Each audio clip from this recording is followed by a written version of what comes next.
who rang this morning Thank from you. New York. And Baz rang this morning to reminisce a little. He's quite upset. Anyway, Baz and Darryl and I took a flat in Callow Street, Chelsea, which was between the Old Brompton Road and the King's Road. Now, there are four things I'll talk about. There's Friday, and there's Sunday, there's the $9 suit, and there's Willow Bud. Willow Bud? No? Right, now, Friday. Friday became a bit of a ritual with Darryl because when he deffed in the morning, he would very carefully tap his toothbrush.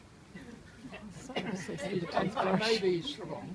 And we wouldn't see him again until Saturday, maybe even Sunday. So it became a standard joke. In the morning I would say, Darryl, don't get your toothbrush. And off he would go.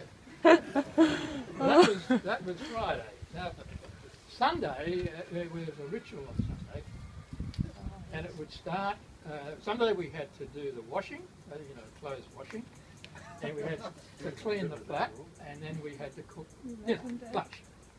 So we'd get on to that. And when it got to time for cleaning the flat, the cat sat in the corner with the newspapers. That's where even then, Basil and I cleaned it bloody flat. and then it was time to put on the roast lunch. So, and this happened every Sunday. So we had a baking dish, and we put a rather ordinary piece of meat, maybe a bit of sort of lamb flack or something. Was string involved? Into the dish with all the vegetables we could think of, all baked up and put in there.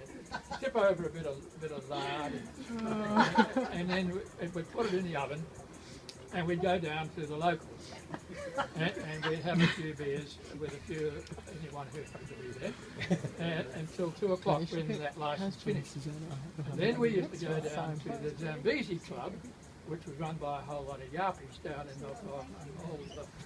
Old Earls Court Road. So we'd have a few more beers there, and if you could avoid an argument with a yappie, then you'd get out of there and come home, and we'd have what was left of the rush. That would have been lovely. It was lovely. And this was an invariable ritual. Now I mentioned the £9 suit. This was a lovely one. Because I, being a lawyer and going to the city, in the morning, always wore my suit and a Homburg hat, as we did. But Darryl, being an architect, a bit avant, he'd just go off in some sort of a jacket, loafers or something. And one day he turned up in a suit, came back to the flat in this suit. He said, "Well, Darryl, where did you get that?" Oh, he said, "I got it for £9 off the King's Road."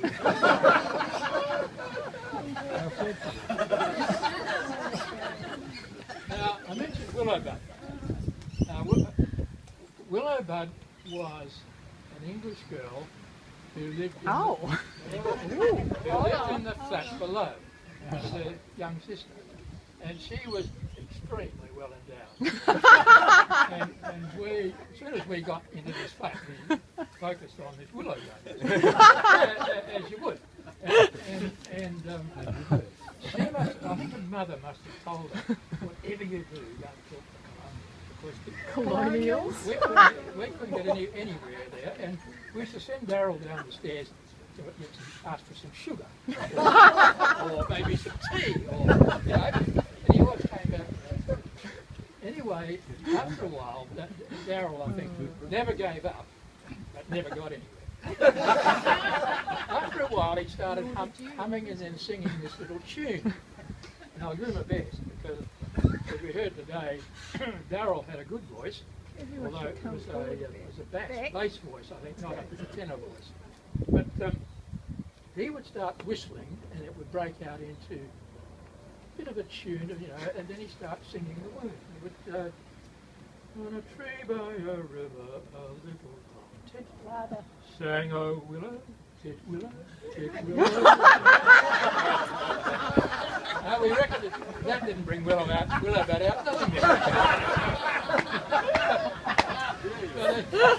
We all used to sing this song.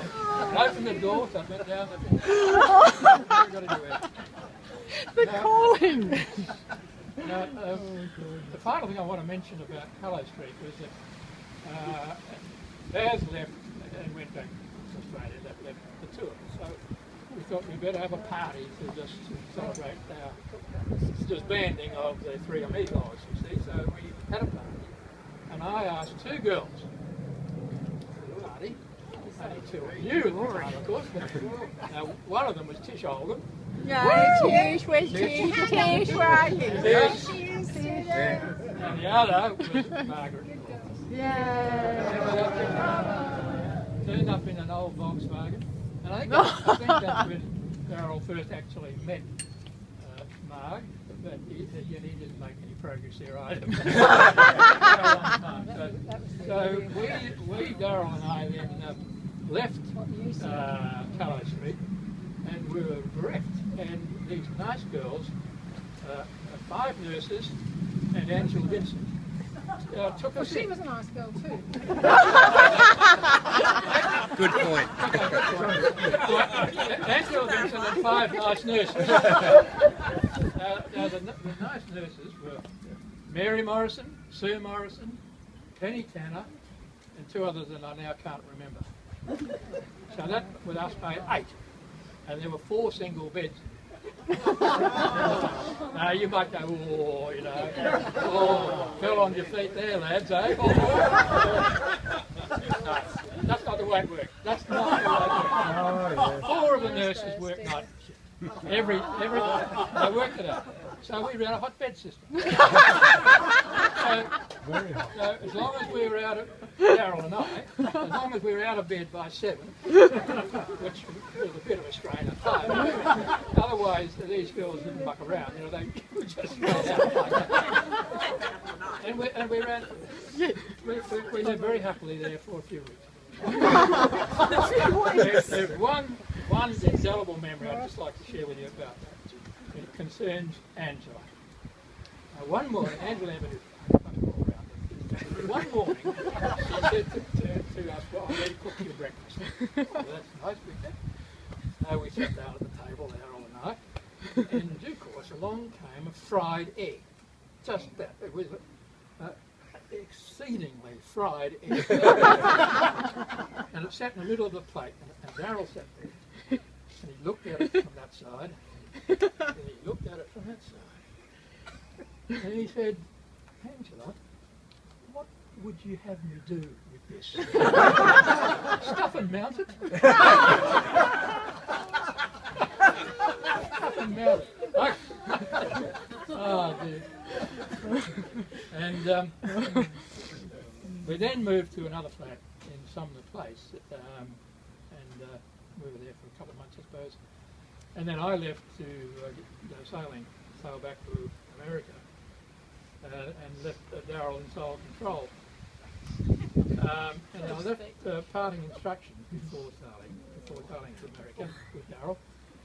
The first one was to sell my car, and I told him, of course you can use it while you're selling it, but it has to be sold by the time I get home, which will be in about 3 months' time. It took him exactly 3 months to sell it. Surprise! What a surprise! And the other thing I had to do was to explain to a girl named Susan that I wasn't coming back to London. Handball. It was, and that was that. So I'm not going. I could go on a lot about this, Luke, but from then on, he stayed in London for another year and a half, and then Margaret, who'd come home, went over there, went back, and they married, and came back, started the family, and Penny and I had a whole new life growing up with their children, and our children were the same, and all that stuff. So I think I'd leave it at. I want to leave it in London, because that's where the real indelible memories for me are. And what I remember of Darryl, quick mind, quick smile, cute sense of humour, self-deprecating, uncritical, and through all the ups and downs really, he was and remained the cat that walks by himself and all places are alike to him. And woman, be it a Marg or be it a Susan, managed, I think, only to domesticate in part. There was a part, if only in the mind and towards the end, that from time to time would go out to the wet wild woods, or up the wet wild trees, waving his wild tail and walking by his wild tail. And that's how I remember